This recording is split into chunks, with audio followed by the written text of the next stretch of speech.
హే సిరి, నాకు income tax notice వచ్చింది. అవునా? ఇంతకీ దేనికి వచ్చింది గనీబాయ్ నోటీస్?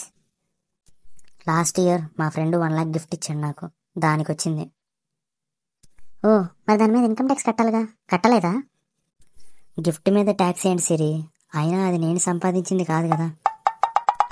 అలా కాదు గనీబాయ్, ఒక సంవత్సరంలో 50,000 కంటే ఎక్కువ గిఫ్ట్ వస్తే ఆ ఎక్స్ట్రా వచ్చిన అమౌంట్ మీద ట్యాక్స్ కట్టాలి. అవునా? ఇంకొంచెం డీటెయిల్గా చెప్పు సిరి.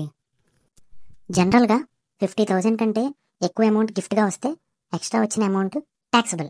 బట్ ఇప్పుడు ఒక 7 సిచ్యువేషన్స్ చెప్తాను, వీటిల్లో మాత్రం ఎంత గిఫ్ట్ వచ్చినా ఎగ్జామ్టెడ్. అది మీ చుట్టాల నుంచి గిఫ్ట్ వస్తే అది ఎగ్జామ్టెడ్. పెళ్లి టైంలో గిఫ్ట్ వస్తే ఎగ్జామ్టెడ్. వారసత్వంగా వచ్చిన గిఫ్ట్ ఎగ్జామ్టెడ్.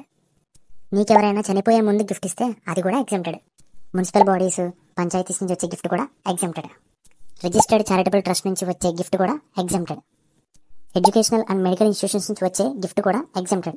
అంటే స్కాలర్షిప్ ఆర్ మెడికల్ ట్రీట్మెంట్కి ఇలా అన్నమాట. అవునా? మరింతకీ నేను ట్యాక్స్ ఎంత కట్టాలి ఇప్పుడు? సింపుల్ గనీబాయ్, ఆ 50,000 తీసుకెళ్ళి నీ స్లాబ్ రేట్లో కలిపి ఎంత ట్యాక్స్ వస్తుందో చూడు, ఆ బ్యాలెన్స్ ట్యాక్స్ కట్టేసే. Thank you Siri.